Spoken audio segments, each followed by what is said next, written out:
Hey, Positive Filter listeners and viewers. Thank you, thank you, thank you. We are so excited to launch a new series, a new mini series.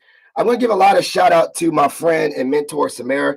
She tuned in to my Fathers in Career Services podcast episode a while ago. And she said, you know what, Philip? I think that we should do a continuing series of different identities in career services. And I said, you know what? That's another genius idea by you. And since it's your idea, you got to join me. And she said, wow, I shouldn't have said that. But she did. And now we're going to launch it. So today we're doing Mothers in Career Services. And tomorrow we're going to be doing an episode called LGBTQIA plus in career services, same time. So we're really, really excited to do that and really excited to have this episode with y'all tonight. Now, before we get started, I want to just give a shout out to two of my kind of like fake me out sponsors / affiliates / people I want to support. So the first one is Intelligent Change. They are the creators of the 5-Minute Journal. Now, mind you, I am an owner of the 5-Minute Journal. I've had this for about 4 years. It's been a tool for me that has really, really changed my life and something I really adhere to. I wouldn't just talk about a product that just to sell it. But for me, I like to journal. It has increased my gratitude over time. So you can check it out. It's Intelligent Change. And that's the website. Another one is Tiny Froze. So this is a show which is produced and created by one of my fraternity brothers and his friend. There's a series about millennials and their times going through the professional work life, animated series that you can find on YouTube as tinyfroze.com or find it on YouTube. So I wanted to show support because he supports the show. Shout out to you, Mike Frimpong. And so if you have time to check it out, please do. Now, without further ado, we're going to get right into the topic. I am joined by a wonderful collection of women leaders, people I look up to, people that are stuck with me in their lives. They show me love, and like a hurt puppy, if they show me love once, they stuck with me. And so now that they stuck with me, I said I had to get you on the show. And so I'm joined by Jen Rossi Long, Samara Reynolds, Whitney Kerr, and Tibisai Hernandez. Now, all these wonderful leaders are throughout the country, or actually throughout the Eastern region. I'm not going to cap and say throughout the country, we're all in the same region, but they're all throughout the Eastern region in different career services or formerly have been in career services before. And I wanted to bring them on the show to have their perspective on this role in their life, as well as probably what they'll say probably is one of the most important roles of their life is, taking care of others. So without further ado, I'm going to ask them to just briefly give a little introduction about themselves, and we're going to go right into the episode. So Jen, let me start with you first, because you're the first person I see on my screen. Just give a little pitch or introduction about who you are. Sure thing. Hi, everyone. I'm Jen Rossi Long. I work at Westchester University in the Career Development Center. I'm also a proud alum of Westchester, so it's been wonderful to be back for the last 3 years. And our team is primarily working on making career development visible, approachable, and inclusive. So that's who I am. That's what we do. I love that. Thanks for having me on the show. Great introduction. All right, Samara, you're up next. Hi, good evening, everybody. I'm Samara Reynolds. I am Director of Career Services at Virginia Commonwealth University in Richmond, Virginia, and about 15 years in career services. This is my, 8th institution that I've been at in different parts of the country, and excited to know Phil originally through VACE and now just in all realms of life. So excited to be on the show this evening. All right, Tibisai. Hi, everybody. My name is Tibisai Hernandez, and it's so funny that I have to do an elevator pitch during a podcast about career. So here goes. I was in career services at the University at Albany, and also am a proud Great Dane. I graduated twice, and I'm currently in a PhD program. I often say that they just keep bringing me back so that I can keep paying tuition. But I currently am at Grand River Solutions, and they are a consulting firm. I am their DEI manager. And I am also very proud to be the Director for Diversity and Inclusion for Eastern ACE. So I'm super excited to be here amongst friends, colleagues, and family.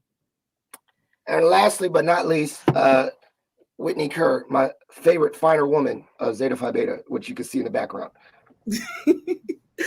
Greetings, everyone. My name is Whitney Carr. I am the Director of Career and Workforce Development at Lincoln University, the first degree granting HBCU in the country.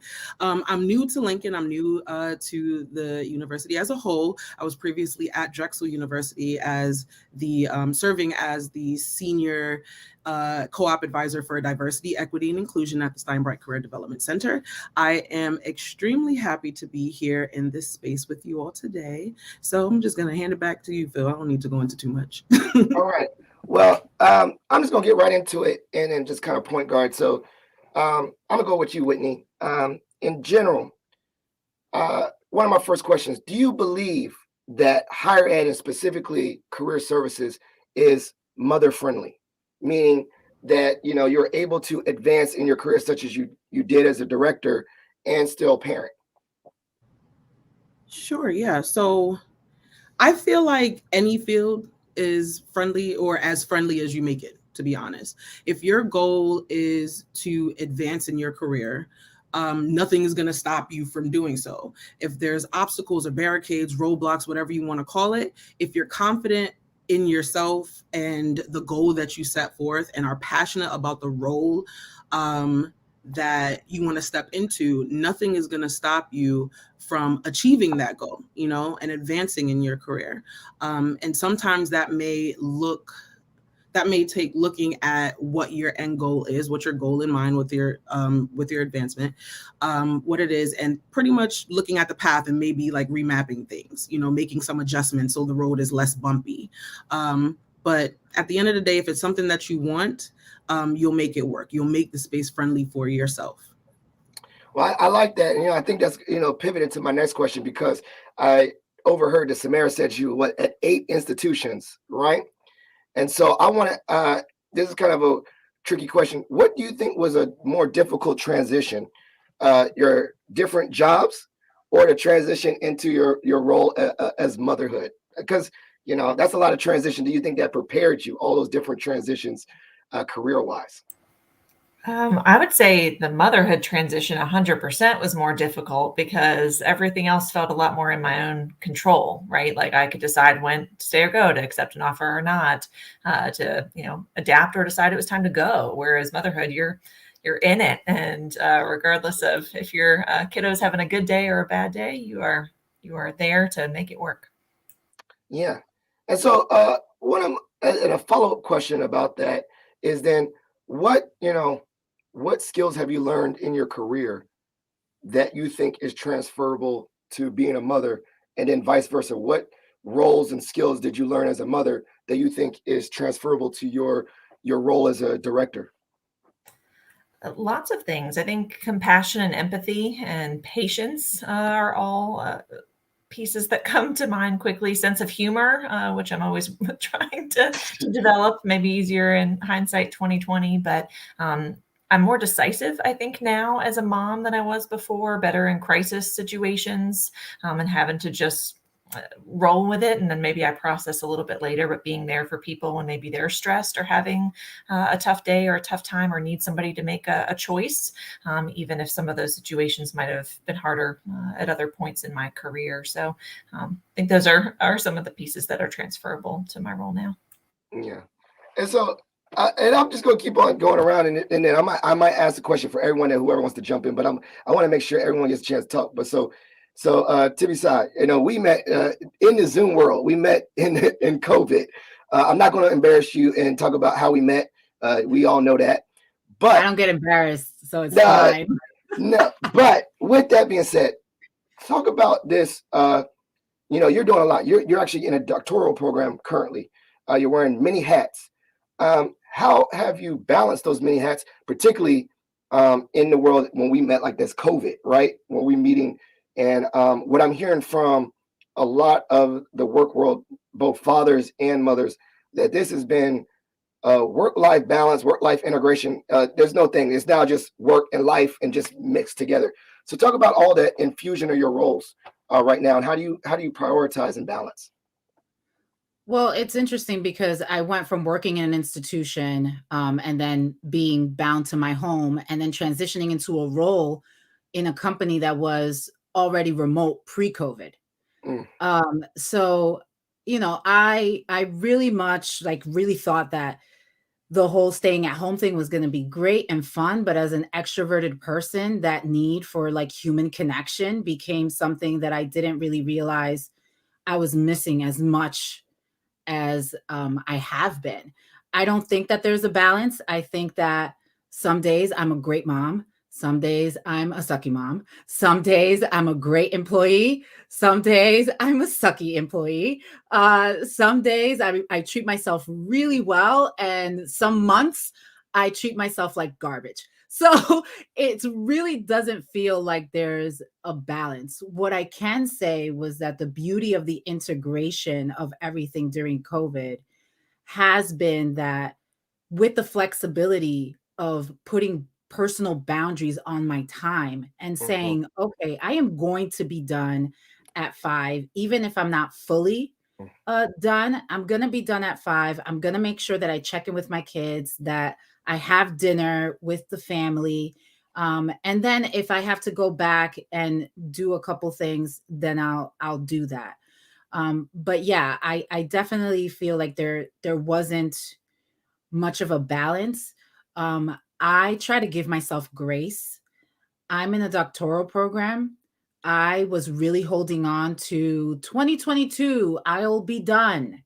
And that is not what's going to happen.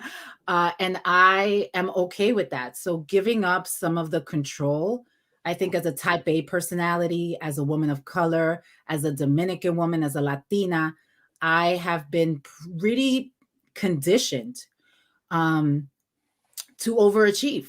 Like overachieving became like a survival mechanism for me. And I had to figure out during COVID that I needed to mentally survive. I also needed to emotionally survive. And in this new world, I needed to create systems that worked as well as they could for me. But it's been a journey. And you talked about being in different spaces. It's been a journey of having colleagues that are supportive, of making sure that we have spaces like Eastern Ace, like all of you, where we can check in, where we can vent. But it definitely has been challenging, and balance is not a word that I would put anywhere near 2020, 2021 at all.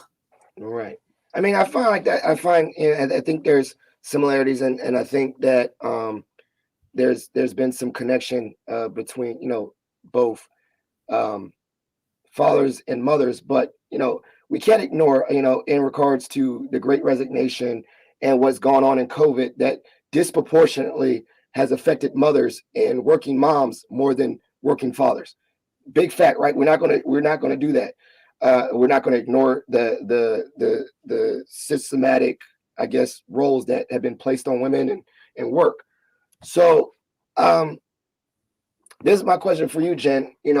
With that, as a career professional, we're talking about that Great Resignation and those things. What do you think that we need to do as professionals, particularly as those that don't identify as women, to do to support that I guess Great Resignation of more women? Because I feel like it's not fair, honestly. I'll be totally transparent, right? That it was like 70% women or something. It was a crazy number. So yeah, I mean, I think well, a lot has to happen, but I'm going to focus in on just one area in particular. I feel like in higher ed specifically, retention and kind of like seeing the value in retention and actually taking meaningful steps towards that retention. It just, I don't know where the disconnect is, because I'm like, if you care about the people and the teams and the ones that are really really doing the work and keeping the university going and supporting the students and doing all these wonderful things, if you care about those folks, like retention naturally comes into the conversation. Even if you don't care about those folks and you're looking at the bottom line, retention is so expensive. So I just can't figure out like where are we drawing from that this retention piece that we're really struggling to figure it out, or that we're resistant to fix some of the systems that are causing this to happen. Like I mean I kind of feel like what I think is needed more than anything is people who can innovate around, okay, why are people leaving? What can we do? Mhm. And how do we make this a better environment? Because clearly it's the environment seems to be lacking right now, as I every day I'm seeing colleagues, you know, leaving this field in particular, and kind of understanding the impact of that. So I Yeah. just retention. Yeah, and I mean, I didn't want to put you on spotlight, but I knew that you was as Presidente had, the answers and stuff like that because like, and this is now I want whoever can answer, and I don't know how we do it, but like that was something too that I really found, when we talked about the father episode that we did previously, and then as I led to this one, I was thinking more like I see this right, like visibly, I see this not I see all industries affected, but I think higher ed and other ones have been affected by this great resignation, and more so.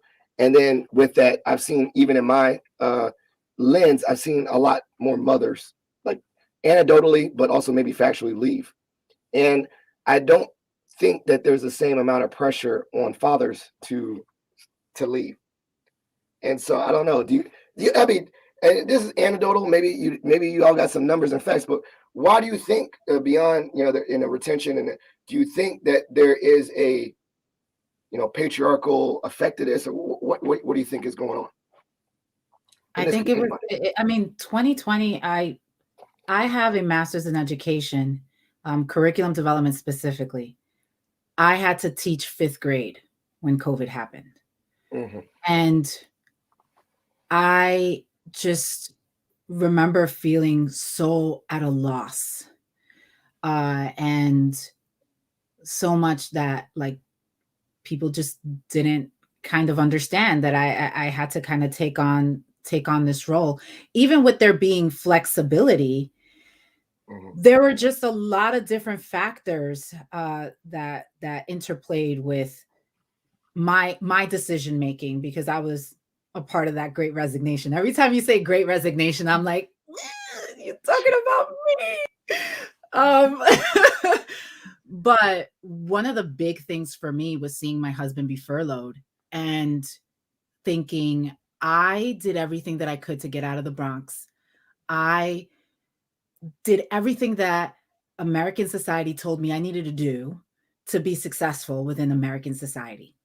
And this disease may possibly see me after I bought a house and have 2 children. I might lose everything that I've worked for.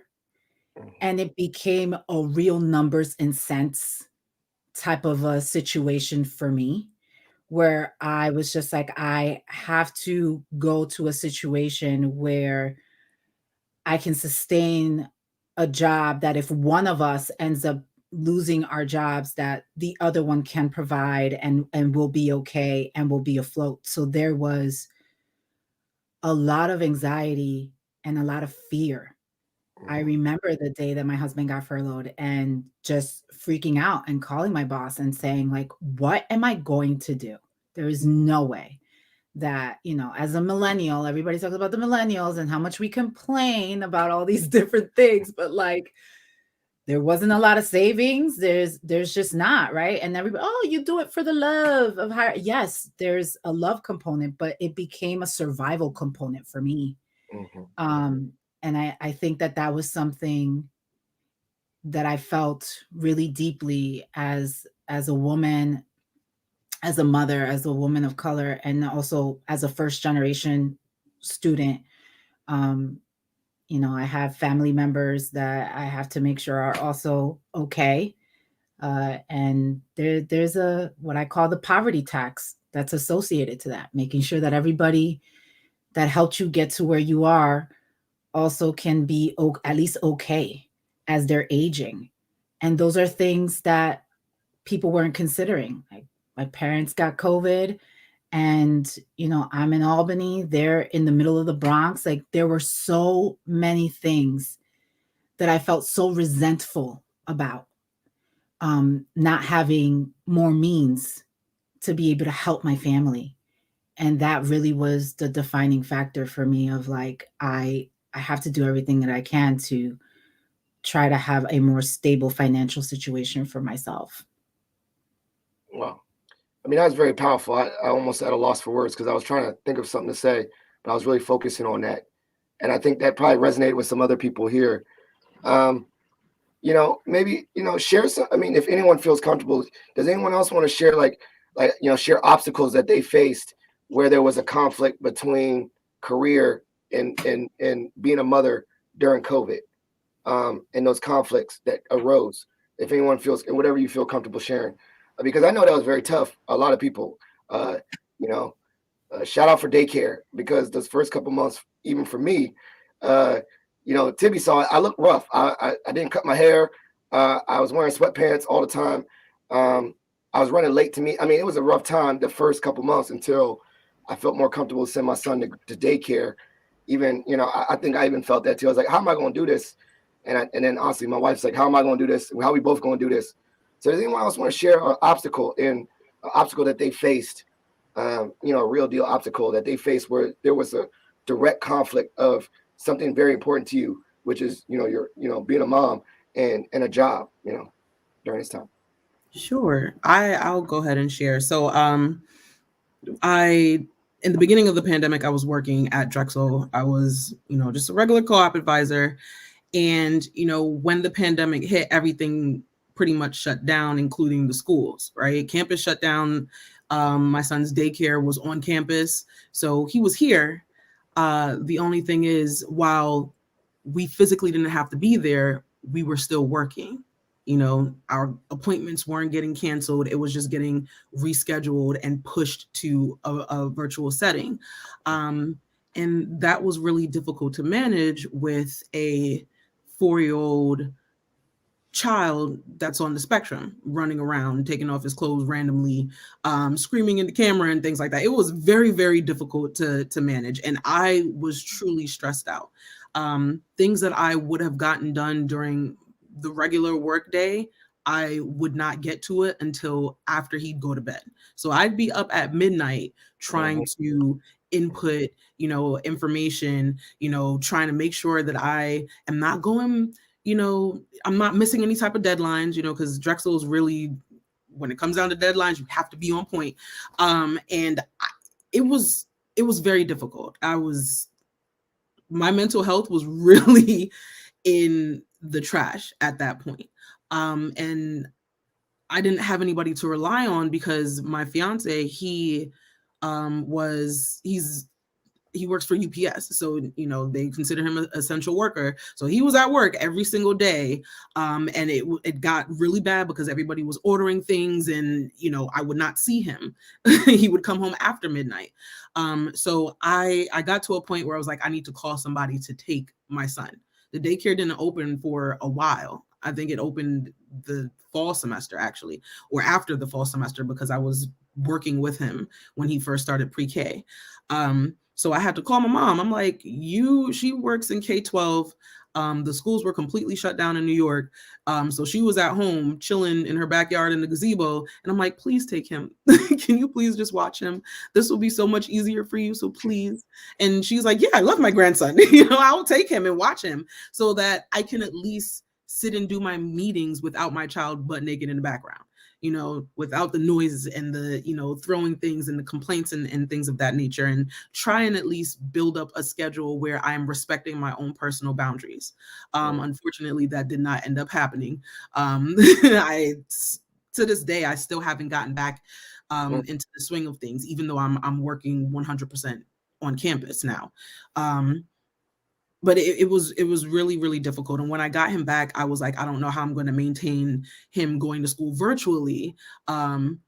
Hey, Olivia. Yeah, him going to school virtually, and still working from home. And I was so grateful to his daycare when they finally reopened their doors, because I'm like, you know what? I will stay home and commute into the city so that I can, take him to school, and I'll go back home and do my job and pick him up.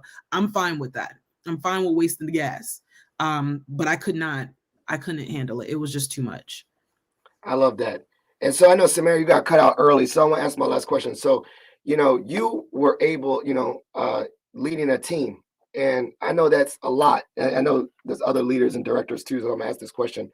But before you go, I know that you still made time for yourself, and particularly for side things, creative ventures. Like writing articles with your boy. So during this time, can you speak about, how do you take time to yourself? I want to end when you leave, on how you take time for yourself before you got to cut out, because you're going to take some time to yourself now, hopefully go to sleep. Yeah, not easily. I think I have to fight myself, and with a lot of other boundaries, and to hold in place to take any time. And I resonated with what Whitney was saying around kind of work hours stretching into the night. And to me, that was a work from home was great in a lot of ways. And also I was not shutting down the computer until right before I went to bed, and thought that was okay. And really had to kind of pull myself away from that, especially as we started moving into hybrid operations, and start setting those different boundaries. Now that the commute was in place, now that different hours and such, that I wasn't just burning myself at both ends of the candle. So I think it's a daily struggle, relying on my team members to notice when I probably need to be not emailing when I'm on PTO, or doing other things that really again stretch me too thin. And I'm really good at taking care of other people and encouraging others to take that time and those breaks, and take care of themselves. So kind of taking my own advice when possible, or at least listening when people are encouraging that of me as well, has been helpful in trying to regain some of that, if not balance, then at least a sense of self during this time. So I know you got cut out in 3 minutes. So I want to, before you leave, do you have any last parting words or gems you'd like to share before you cut out? Which I know was a pleasure. I'm glad I had you for as long as I had you on tonight. Thanks. Yeah, I told folks I don't stay up this late into the evening for anyone except for a good friend like Phil.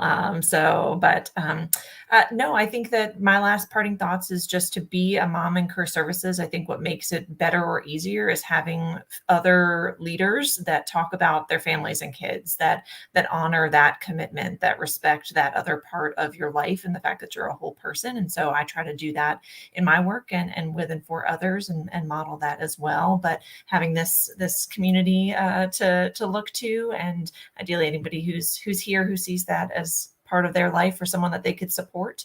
I think that's how we keep it going, is being a community and supporting each other. So thanks for having me. All right, thank you. So I have my next question for Jen. In regards to that support, I like mentorship. Mentorship is big for me. Mentorship, seeing people. And I think directly we talk about mentorship across identities, but mentorship with shared identities. So I definitely love having other Black males to look up, or particularly Black fathers to look up to in working spaces. So for me, that's big. So I want to speak to this maybe, and the identities. Who are some mentors or people that you saw were like, wow, she's a working mom, she's doing it. Let me tap into her and ask for her guidance. Maybe even particularly early on when like I'm just about to have a baby, I need to ask her questions and stuff. Who is someone like that for you, and why did you gravitate to that person?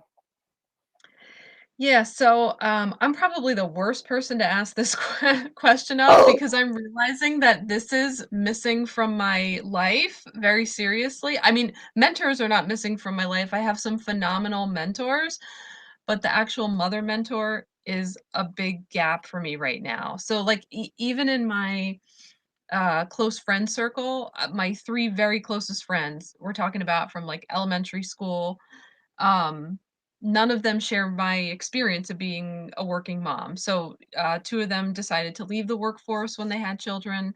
One's working but decided not to have kids. So, while I feel like we all listen and try to appreciate each other's experiences, none of those experiences are shared between me and any one of them, which is sometimes challenging because I can talk about a challenge and I don't think it's fully landing.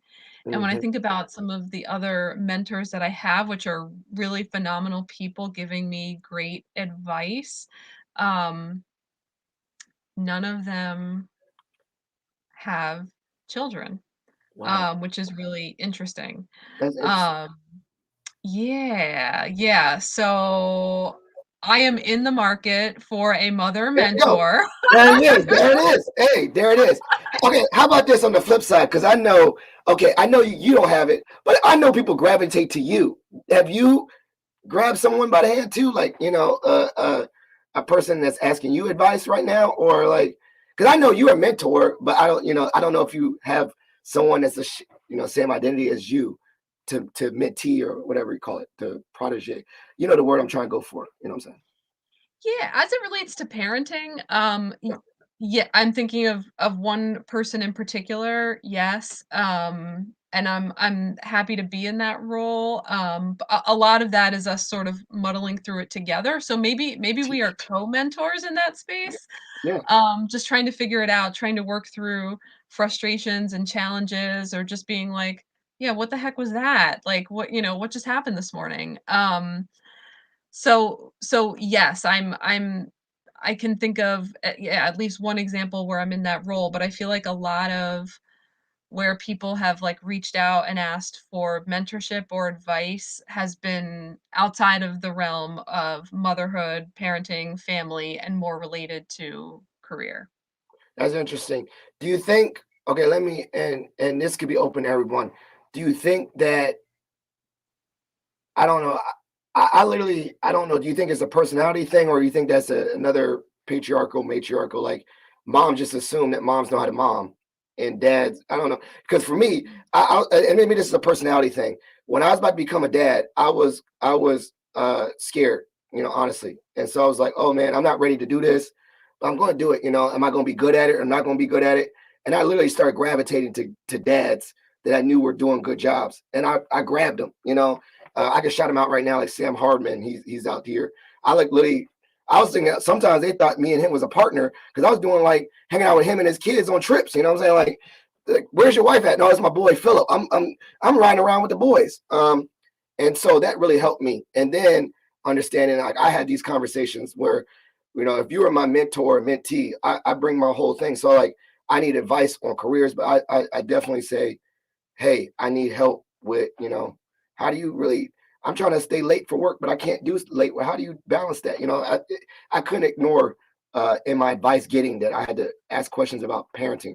So do you think that's just, in general, this is an anecdotal question. Do you think that's maybe a personality? I'm just extrovert, or do you think that is about, I think moms kind of, don't talk about it. I don't know where I was trying, you know?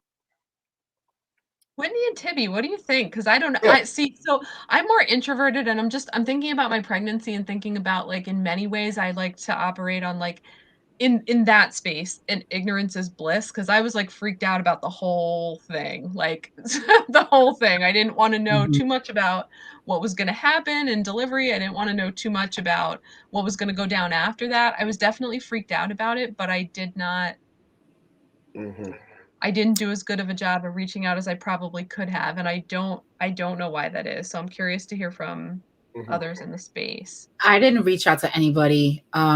As a Latina, that identity took over, and it was like, if you don't know how to do this with as many kids as you were around growing up and changing diapers and doing the things, then you shouldn't be a mom. And that was a huge part of why I experienced postpartum depression with my first child. So for me, Phil, like, yeah, 100%. I just went inside of myself. So, like, all of my extroversion when I'm in a depressive state turns into introversion and isolation. And I completely isolated myself from everyone. But what's interesting is that the people that I consider my mentors that really helped me with my mothering were men and were fathers, because what started happening, because I couldn't talk about my feminine identity as a mother, I started just wanting to get their perspectives on kind of like what I was doing. And, you know, me and my husband's relationship, being young and having kids. I had my daughter at 24. I was very, very young. You know, we didn't know what the heck we were doing at all. So they definitely, as like men, seeing men, and especially men of color that were involved in their children's lives in very real ways, oof, they saved me. A lot of those men saved me, and they were my mentors professionally, and gave me perspective. I also have a really great mother-in-law who, when I would say like, "Oh, I feel so guilty. I have to leave Ben with the baby," she'd be like, "Yeah, that's his baby." Yes. Yeah. I love it. Yeah. And I was like, "You're right. You are Yeah. 100% right. That Yeah. is his baby, and he can't stay with the baby."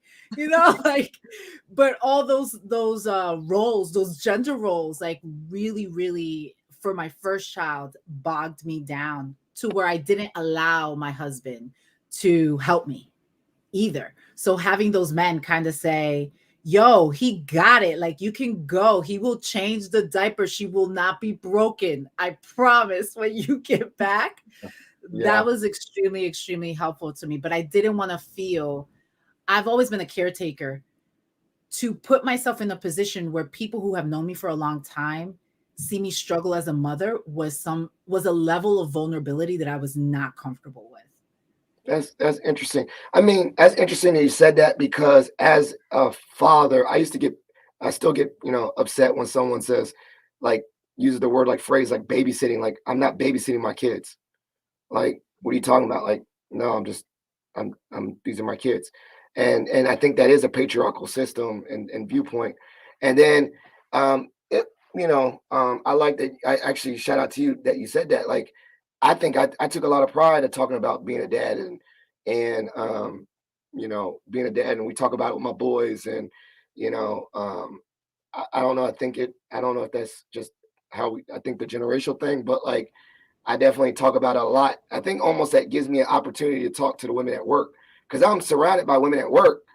And so when they had their conversations, at first I was like, maybe I shouldn't jump in this conversation because this is, women talk. But now, no, I can talk about I can talk about kid raising. Now I know the lines of like, well, I can't talk about breastfeeding, like that's not my, like, don't mansplain, or, keep your mouth shut on that one. Sometimes I use Maggie, my wife's stories in that to say like, oh yeah, my wife, so I could join the conversation. But I think for me as a man, for me, it gave me a connection to all these wonderful women I get to work with on a day-to-day basis. And so I was happy to be a father because it gives me an opportunity to engage in an environment where I can, I guess, talk about something that was common to the people I work with. So I don't know. That was the thing. Like, and shout out to my husband. Like, when we first connected, I worked at a daycare, and it was seeing him and how he dealt with children that really drew me to him. And then I found out that he has 2 sisters. He's the youngest, so he was around women. So there was a lot of empathy that was already built into his character that made me choose him as a partner in the first place. But sometimes when that baby comes out, you forget about all that stuff, and that's your baby, and I'm not giving you my baby. So it was a difficult transition, but you're absolutely right. Like, one of the best things is to see, my husband turned 41 this year, and at his birthday party, his best friend in the world was at my house. And he told me when Ben became a father, it was like what he was supposed to be. Like, that was that seeing him as a dad was what he was supposed to be. But as a woman, sometimes that makes you feel a little like, ooh, is he a better mom than me? Like, Oh. that's a real thing. Like, it makes you feel like a little like, is the baby talking to him more than me? Does she feel more comfortable? It's weird. That's But the those worst. gender roles messes you up. Yeah, I was about to say, well, my wife doesn't worry about that. They love it, you know. I got 2 boys, and she the queen. You got boys. I got a girl. So Yeah. if the girl go into the demo, I'm like, No, I ain't got that. I'm second class. I'm second class in this house. That's why I'm in the basement right now. So you know, we talked about a lot about motherhood, and I want to get back to the profession part and that integration. Do you think now? And I asked this. In the father episode. Do you think now you automatically are starting to look for, when you see your kids have talents? Do you already start to think, okay, I'm putting my career services hat on. They're going to be good at this. And I'll give you an example, and then anyone can share. My son is very good at math. My son, Bennett, very good at math, doing multiplication already. And I'm already like, STEM, engineering, I'm going to be rich. You know what I'm saying? Like, I'm already forecasting careers because I've been around it so much. So do y'all have that same mindset? Do y'all start looking for the skills and talents and strengths in your children and automatically thinking of ways that they're going to be self-sufficient in the future? I'm just curious. I do. I definitely do. Well, I did. I'll say that. So quick story. Back when my son's father and I, when we were in college, because that's where we met, Bowie State, we would, go on dates and have conversations about our future, which is like really weird, I guess, for college students, but whatever. So we would have these conversations about our future, and we would legit just sit for hours trying to manifest what we would want in a child, right? So we would, talk about everything, like how they look, their personality, whether or not they'll be creative, because we're both very creative beings. And for the most part, we pretty much manifested our child. It's really weird how the universe works. We manifested our child. He is like our perfect combination, although he's 5. And there are some things that we see in him that we believe will lead him to the creative field. He might not, I don't know. Like, he's really into music. He will sing on key, which I'm like, ooh, you haven't even taken vocal lessons. He'll sing on key. If I put on an instrumental, he'll sit there and, do some type of gibberish like he's rapping or whatever. And Phil, I got some skills. So he'll be there, with his little baby bars.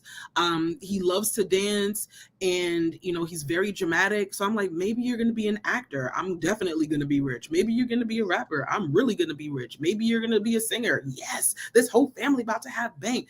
That's what I was thinking about that. But then I started to realize, if I have that mindset, then I'm going to start trying to force things on him that he might not actually like. He may just enjoy music right now, or he may enjoy just wiggling his body all over the place. He may enjoy being dramatic. I know he enjoys being dramatic because he watches himself and, practices emotions in the mirror, which is really great for a kid on the spectrum. That's good. But I don't want to be that parent that lives vicariously through my child. Yeah. I don't want that. I don't want to be like, now you have to go do these piano lessons, these vocal lessons, and all that so that you can be this phenomenal singer. You need to be a super producer, because that's what I wanted to be. I wanted to be Kanye pre Amber Rose. That's what I wanted to do. So hopefully you'll do it, and I'm going to push you for that. I don't want to do that. I don't want to do that to him. But I will put on my career services hat. I'll put on that career development face if he comes to me and he needs help with something. If he starts talking about careers in like middle school and he's asking me questions, I'll help him with that. But I won't say, well, back in the day, you used to sit there and sing beautifully. Like, I can't do it to him. Yeah, that's great. I mean, I think that's to the next point too. And I asked this, I like to just use the same questions. So do you think you have the blueprint on college and how college works, or how vocational schools work? And what I mean by that is, like, I'm already picturing when my kids go to any college they go to, like, I'm going to be a parent that goes to the orientation and saying, where's this office? Where's this office? What are these services? Or do you think that it's best that we kind of like just become parents and not people that work in higher ed and act like we don't know the blueprint, you know? I don't know. I'm just very curious to that. Like, you know, and that's a really complicated question, but you know what I meant? Like, is it weird? Like, do you, because I see a lot of parents come to college with their kids and they don't know what they're doing because they probably either they didn't go to college or they did go to college a while ago, but they don't work in college. And I feel like I work in college. So when I go to these college, I know what I'm looking at. Like, technically, hopefully I know what I'm looking for. Like, I know that my kid will not experience, or hopefully will not experience that what we call the Mason shuffle or whatever shuffle, where they go from one office to the other because they don't know how to navigate college. But I know how to navigate it because I work in it. So, you know, what are your thoughts on that? Or do you think college is going to be completely different when we have kids and we don't even know what we're talking about, and they have like robots and holograms and stuff? It's hard. I have two kids.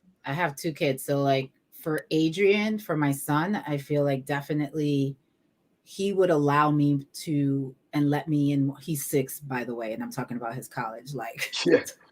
He's 6, but just his personality thus far in the 6 years that I've known him, I feel like he would be quicker to reach out and like want me to help and navigate because he's very much a perfectionist type of a personality, where my daughter, if I offer to help, she's not going to go to college. Like, she'll be like, nah, I don't want to do it. You know, like she's a completely different personality.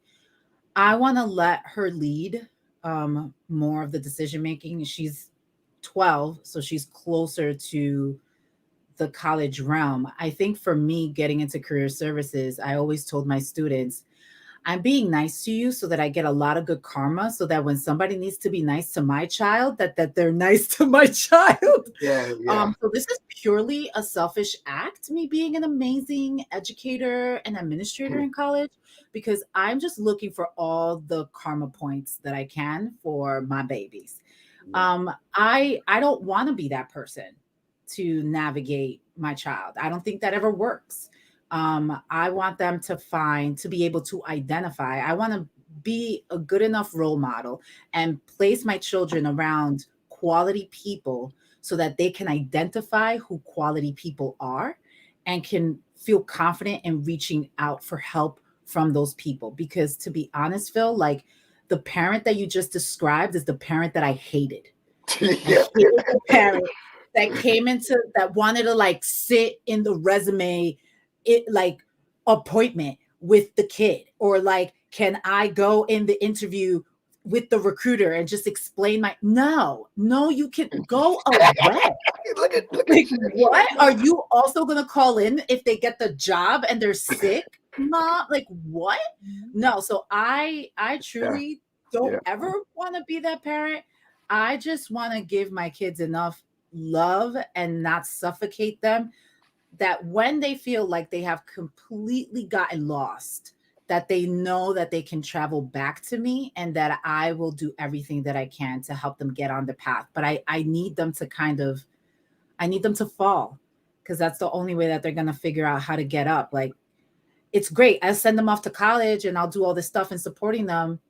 And then they'll come back and live in my house forever because I supported their every move in college. Like, I don't want that. I want self-sustaining human beings. And that means falling. I don't want them to fall off a cliff. You know what I mean? Yeah. But if they trip over something, I'm all right. You good? Get up. You fine. You'll be okay. You know? So that's my perspective on it. So I think maybe we got a couple more, like 10 more minutes. If we get some questions in the comment, we got a lot of comments, a lot of love. So shout out to everyone. But if we get any questions, throw them in the chat. I should have probably said that earlier, but I was so engaged with this that I forgot to ask that. But while we get that, if people are going to throw questions, so I'm going to ask this to Jen. Questions. I'd say that a lot. Maybe people will leave questions. But so where do you see the future of college, and particularly, you know, and when I say that, like, you remember you put on your predictive hat, how can we as career services be ready to help and assist in that? So it's more a career question rather than a mom question. Yeah. I mean, I think I can tell you what I'd like to see. Yeah, I like that. Yeah, let's do that. Let's say what would you like to see. I love that. Let's say what would you Tell you like what to I'd see. like to see. I don't know what's gonna happen, but I mean, I'd certainly. I mean, maybe I'm biased, but I'd like to see more investments in career exploration and development in really Mm. thoughtful ways on college campuses. So, um, kind of seeing that because what I'm seeing now is sort of like, I'm in a position where I sit on a student success and retention council. We're now a moonshot for equity school, which is awesome, but we're defining student success as the point of getting students to a diploma, like getting them to the point of diploma.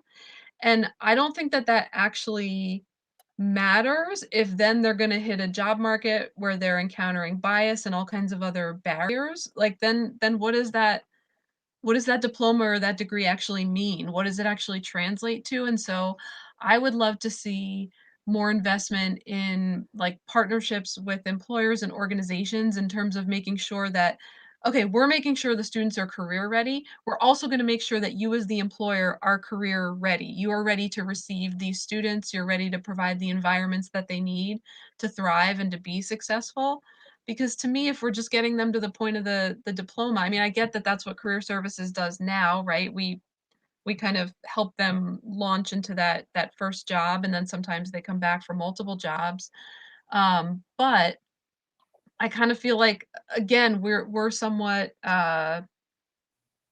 powerless against like the job market that they're facing, the technology that's being used in some of the hiring processes where bias is built heavily into it. So I'm talking about some of the AI and the code behind that. So I guess I would like to see the future of like the college and the career development space being more advocates for what's happening when their students are leaving so that they can truly say that they're committed to student success and not just committed to students getting to the point of the degree and then we're hoping for the best for them.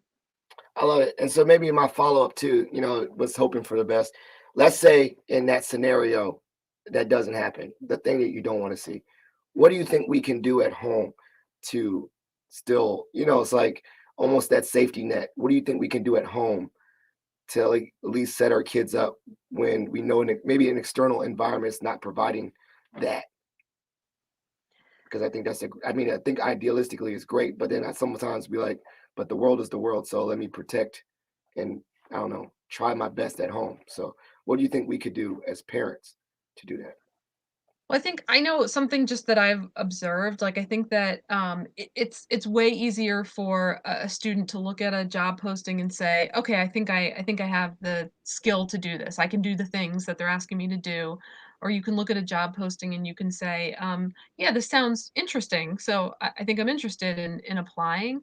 And I think that values piece sometimes is the one that's like a little bit harder to identify or to Mm. really match and find congruence. And so I feel like helping our children and helping other students kind of understand like truly what is at the core of them, what are those values, and if they haven't been given the space to really kind of like test that or know that about themselves, giving them the space to do that and giving them the tools to understand how to find that congruence when they are interviewing. Because if they're encountering some Yeah. stuff in the hiring practice that's not gonna be a good fit, it's not gonna magically get better once they get the job. So I think, like, teaching somebody, to have the tools to really do the evaluation on the opportunities that they're looking at could be a potential,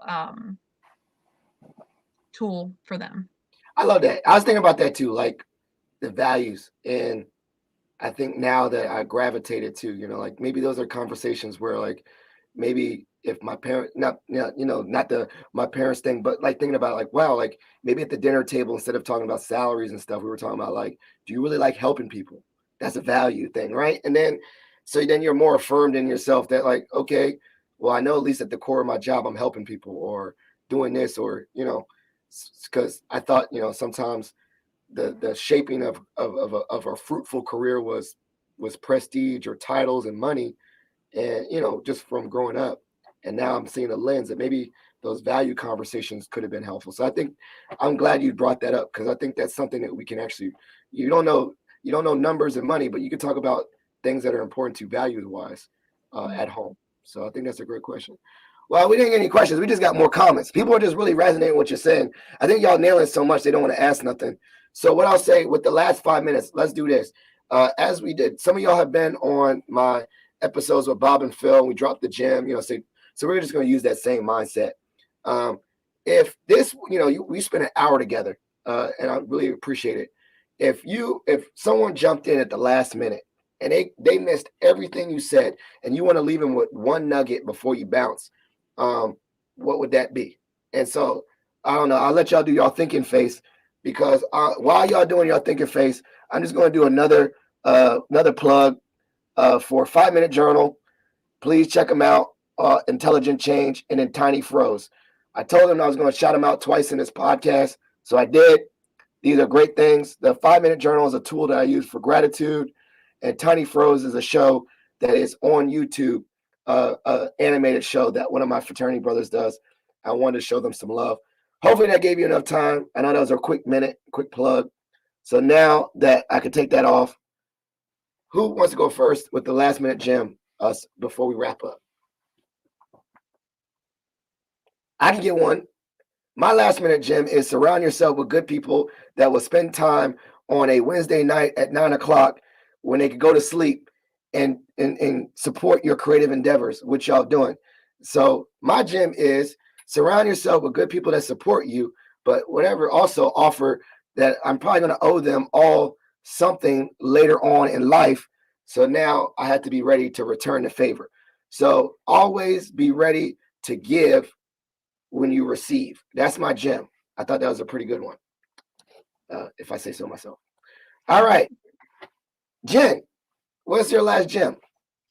I mean, I feel like I have to say this one, like, go out and get yourself some mother mentors, and I'm gonna do the same, and maybe we can hold each other accountable to that, because I saw a lot of folks in the chat that were saying that they were working on expanding their network, or they were looking for kind of like some tips on how to do that. So please feel free to connect on LinkedIn if we're not already connected, and I would love to be able to hold each other accountable to that, because I feel like I just worked through a therapy session where I'm like, I need this in my life. So thank you for helping me uncover that, and I just want to encourage other people to do that too. I love it. Mentorship matters. All right, Jen, I'm gonna pop you off then as we wrap up the show and land the plane. But thank you so much for joining. All right, Tibisai.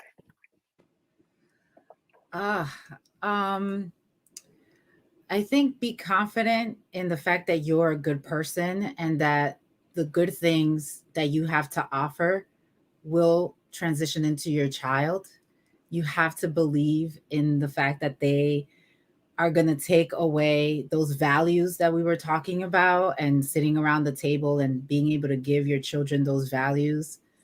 I know that I was so grateful in so many different situations by just thankful for the way that I was raised, because I saw my parents be considerate people and I saw them be caring. So I just think, don't panic. You're doing the best you can. We all are as parents. Make sure that you do have that good quality of people around you so that your children can also identify what quality looks like in individuals as they venture into the world. So don't isolate yourself with your family. If you have a great professional network, also expose your children to that amazing professional network, because again, these are quality folks.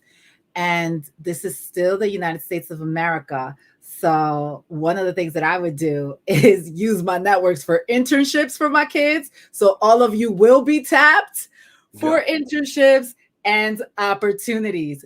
Thank you so much. All right, thank you, Timmy. And that's actually great advice. I would say, in addition to that, like I have modeled when I see my parents have really good friends. That's also showed me what good friendships are. So I think I agree that is a very important thing. So last but not least, your last gem as we wrap up the show, Whitney. Yes. So my last tidbit, I guess I'll keep it on topic.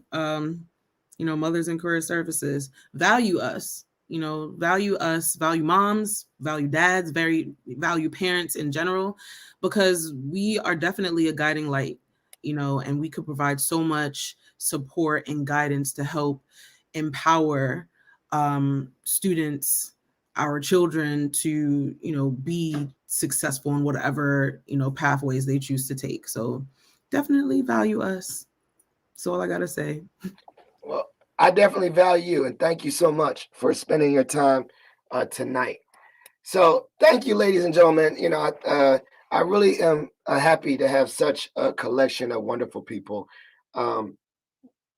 That's one of the biggest things that has been my takeaway with joining professional organizations of the world of work, is the ability to connect with people and really, really enjoy them.